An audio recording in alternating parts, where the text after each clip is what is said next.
নমস্কার দর্শকবৃন্দ, আমরা ইন্ডিয়ান স্ট্র্যাটেজি স্টুডিওর তরফ থেকে আপনাদেরকে স্বাগতম জানাচ্ছি। আমরা আজকে আছি শ্রীভূমি জেলার করিমগঞ্জ কলেজের এসসি হোস্টেলের সামনে। আর এখন এসসি হোস্টেলের এই করুণ অবস্থার দৃশ্য আপনাদেরকে পরিদর্শন করাবো। তো চলুন আমাদের সাথে হোস্টেলে।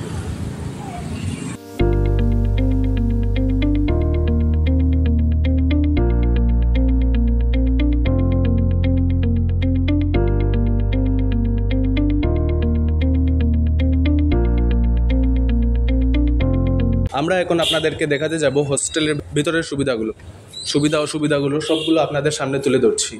আপনারা চলে আসুন আমাদের সাথে। এখানে দেখতে পাচ্ছেন হোস্টেলের অবস্থাটা কি করুণ অবস্থা। এটার জন্য দায়ী কে? হোস্টেলের বাথরুমের অবস্থাগুলো, রুমের অবস্থাগুলো আমরা স্টুডেন্টদেরও মতামত জানবো যে হোস্টেলের অবস্থাটা কি, এবং ওরা নিজের মতামত জানাবেন যে ওরা এখানে থেকে কি কি সুবিধা পাচ্ছেন, আবার কি কি সুবিধা থেকে বঞ্চিত হচ্ছেন। সবগুলো আমরা ওদের কাছ থেকে জানবো এবং রুমের পরিদর্শন করব এবং পুরোপুরি হোস্টেলের পরিদর্শন করব। এবং 2025-এর মতো যুগে এসে যদি আমাদের হোস্টেলের যদি এরকম অবস্থা থাকে তাহলে তার জন্য দায়ী কে, ওটার ব্যাপারেও আমরা বিশ্লেষণ করব বা আপনাদের কাছ থেকে মতামত নেব। এখন আমরা হোস্টেলের ভিতরেরই একটি রুম পরিদর্শন করতে যাব। রুমের পরিত্যক্ত অবস্থাটা আমরা দেখব। চলুন আমার সাথে রুমের পরিদর্শন করি। এই হলো সেই রুমের অবস্থাটা। যদি এই রুমটাতে অল্প কাজ করানো হতো বা কিছু করানো হতো তাহলে আরও স্টুডেন্টসরা হয়তো ফেসিলিটিসগুলো পেত এবং এখানে থাকতে পারতো। এখন আমরা হোস্টেলের ভিতরের আরেকটি রুম দেখতে চলেছি। এই রুমেরই সেই করুণ অবস্থা। এখানেও আপনারা দেখতে পাচ্ছেন না আছে লাইটস, না আছে ফ্যান, না আছে কোনো ইলেকট্রিসিটি। একদম শোচনীয় অবস্থা রুমের, কোনো ধরনের সুযোগ সুবিধা নেই। যদি সরকারের তরফ থেকে কোনো ধরনের সুযোগ সুবিধা দেওয়া হতো স্টুডেন্টসদের তাহলে হয়তো আরও অনেক যারা ছাত্ররা বাইরে থেকে এসে পড়তে পারছেন না বা টাকার জন্য বা ফাইন্যান্সিয়ালি পিছিয়ে থাকার জন্য পড়তে পারছেন না, ওরা এখানে এসে থেকে পড়ার সুযোগ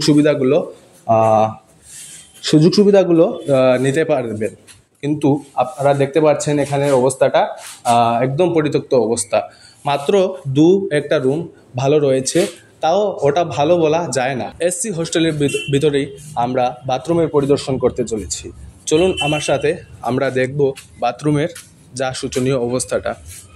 এই যে সাইডের দৃশ্যগুলো আপনারা দেখতে পাচ্ছেন, তা থেকে স্টুডেন্টদের অনেক ধরনের ইনফেকশনও হতে পারে, অনেক ধরনের ডিজিজ হতে পারে। এই সাইডেরও অবস্থাটা ক্যাম্পাসের ভিতরে, হোস্টেল ক্যাম্পাসের ভিতরের এই যে অবস্থাটা, ড্রেনেজ সিস্টেমটা এত খারাপ যার দ্বারা স্টুডেন্টরা নানান রোগে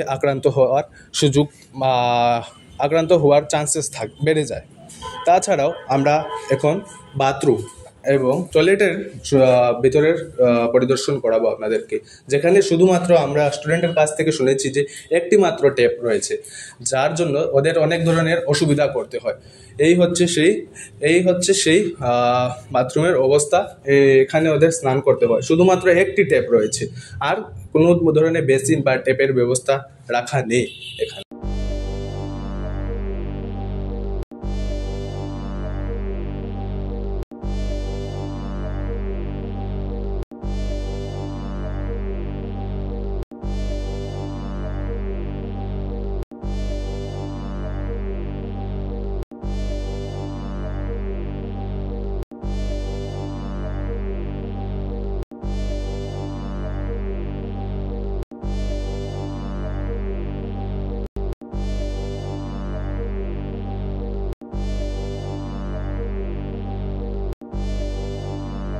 আমরা হোস্টেলে থাকা স্টুডেন্টদের এখন কোয়েশ্চেনিং কিছু করব, ওদের মতামত আমরা জানবো।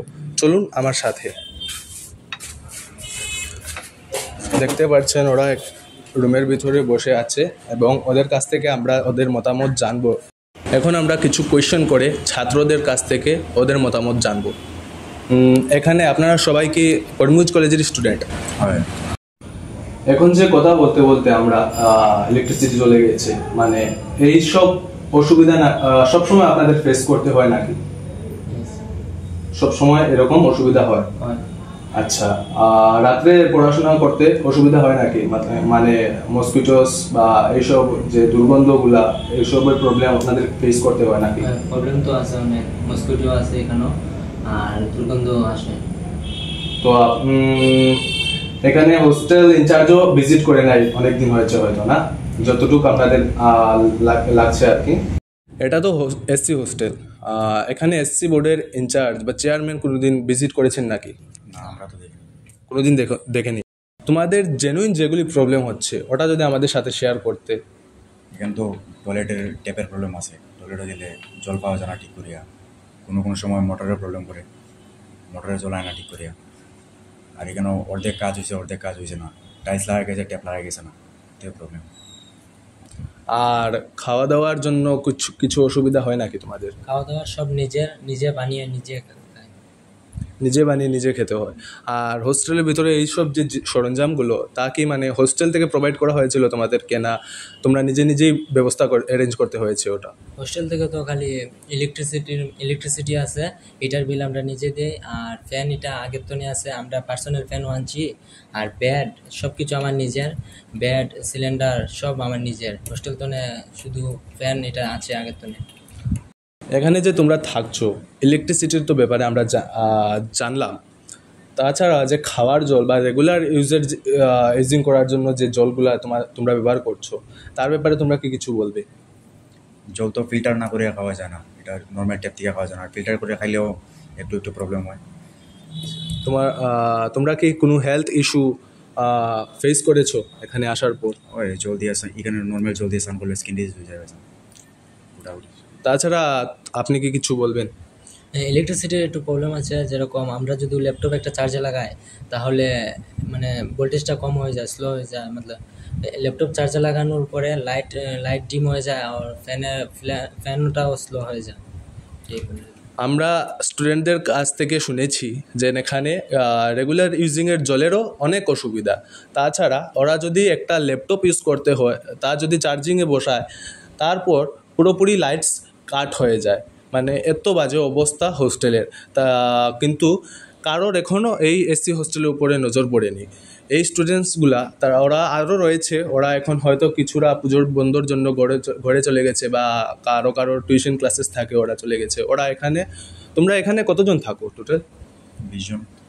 20 জনের মতো। ওরা 20 জনের মতো স্টুডেন্টরা এত বাজে অবস্থার শিকার হচ্ছে। আমরা বলতে পারি ওরা এত বাজে যে সিস্টেমের শিকারে আছে বর্তমানে। এই যে সামনে আপনাদেরকে দেখিয়েছি ক্যাম্পাসের ভিতরে অবস্থাটা, এখানে ড্রেনেজ সিস্টেম ঠিক মতো নেই।